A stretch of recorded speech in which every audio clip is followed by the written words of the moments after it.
So 90% is the critical threshold.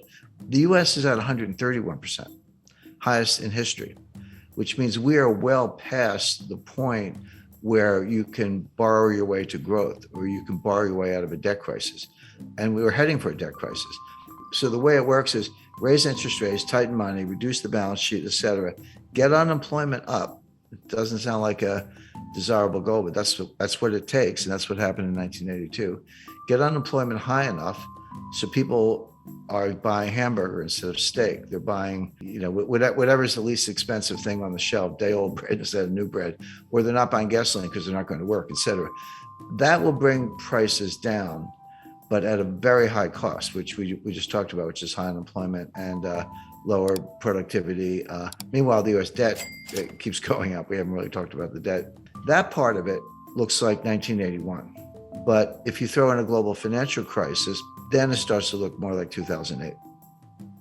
Yeah, well, that's like a glacier. Glaciers are extremely powerful, but they move extremely slowly. There's some exceptions, but they kind of like, an inch a year, a couple inches a year, but they move mountains. I mean, they create rivers, they create canyons, they move mountains.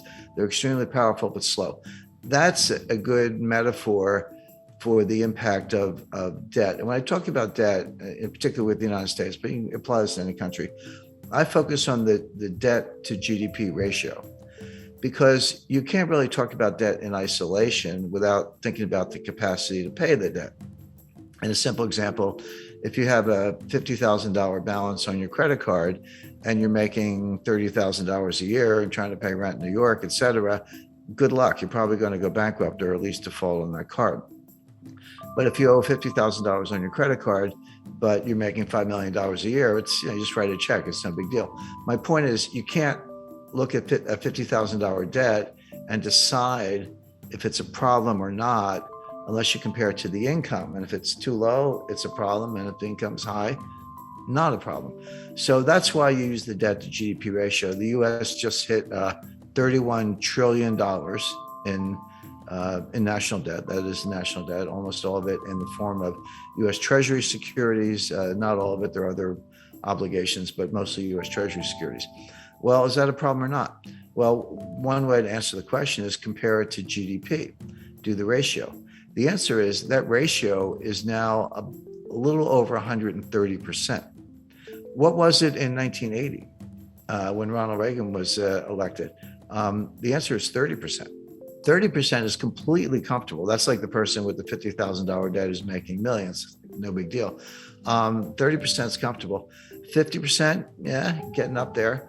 Angela Merkel and all her years in Germany, and there's a lot of research to back this up, says that 60% was the limit. And that's what the Maastricht Treaty that created the European Union and the European Central Bank, that was their goal. They said, don't go over 60%. If you do, you're expected to take measures, raise taxes or reduce debt or reduce spending, do something to get that back down under 60%.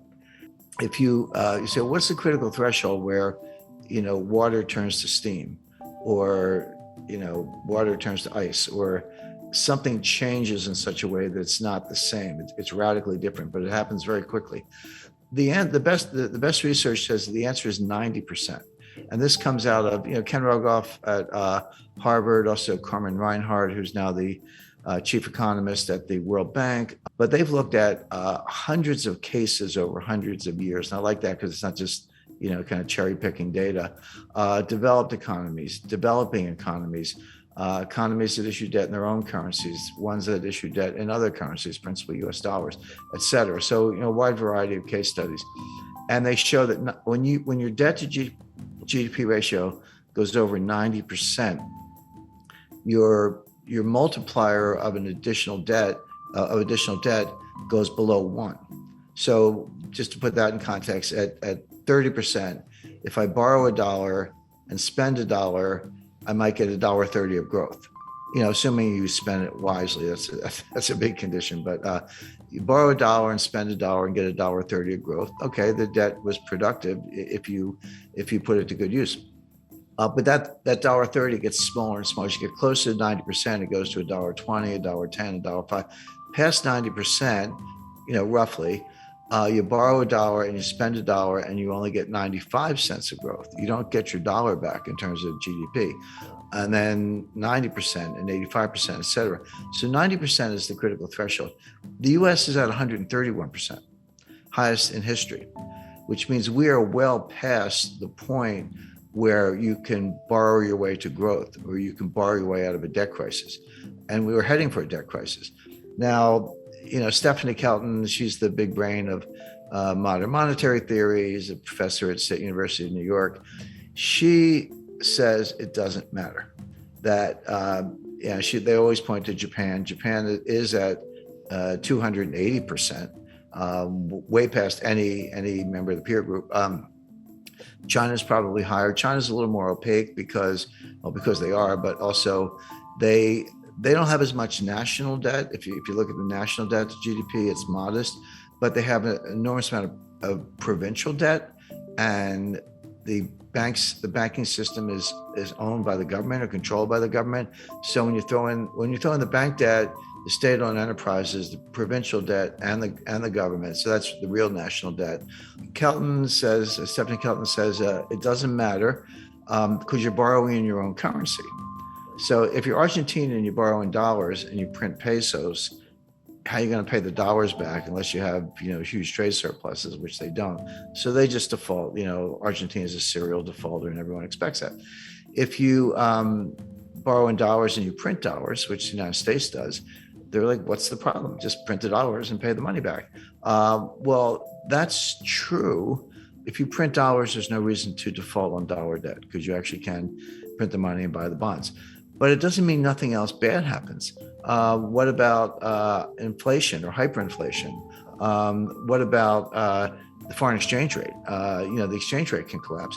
And these modern monetary theorists show very little understanding of the international aspects. They treat the US like a closed economy, which it's not.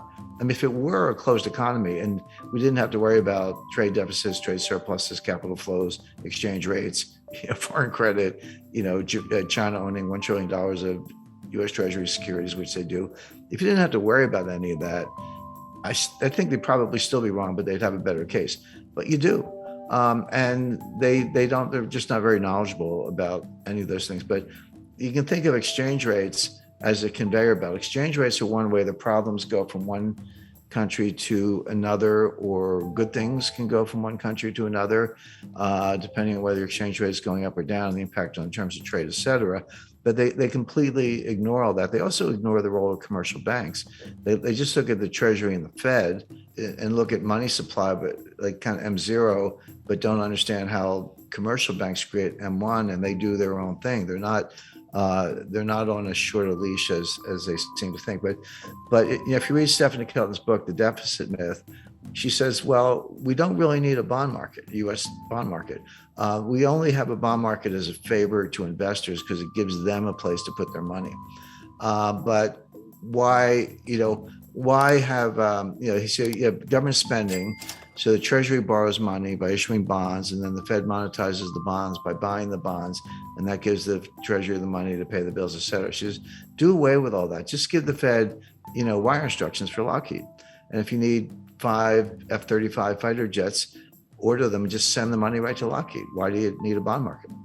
I mean, she actually says that. So, okay, legally, that might be possible, but to suggest that you can do that without consequences is nonsense.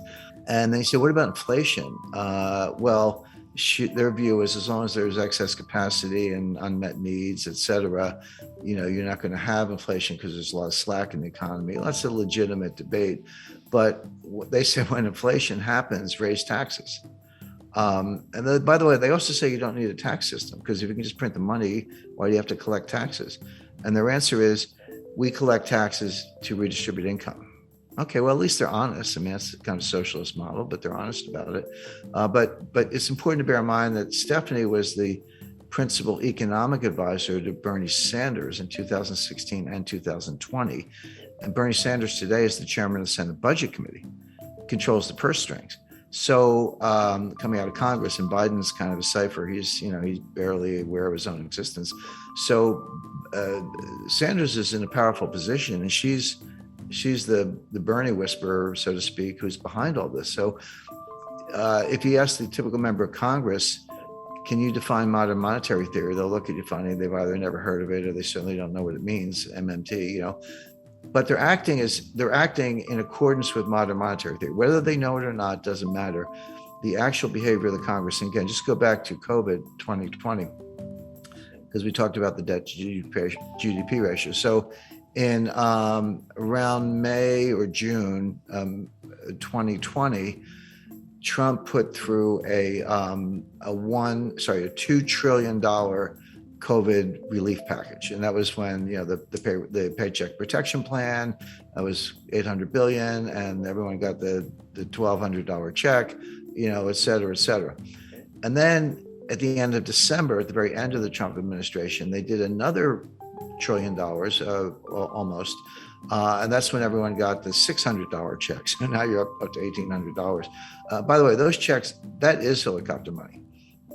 That's, what the Fed does is kind of nonsense. But when it's fiscal policy, not monetary policy, and you're handing out checks, that is helicopter money. And credit to Larry Summers for saying, you're going to get inflation out of this.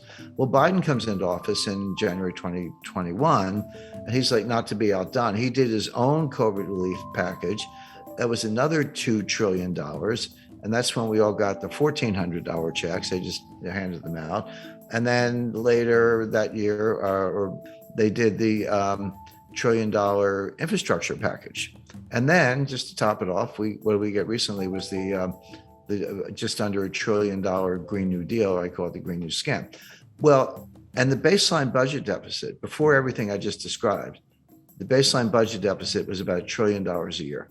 So take $1 trillion for 2020, 2021, and 2022, add on, $2 trillion for Trump's first package, $1 trillion for his second one, $2 trillion for Biden's first package, $1 trillion for the Green New Scam, and I think $1 trillion for infrastructure. That's $7 trillion on top of the $2 trillion baseline budget deficit. So that's $9 trillion piled on top of what was at the time about a $21 trillion national debt. So that's how we got to 30 trillion. That's how the ratio went from 106 to 131. These numbers are mind-boggling, and MMT says doesn't matter.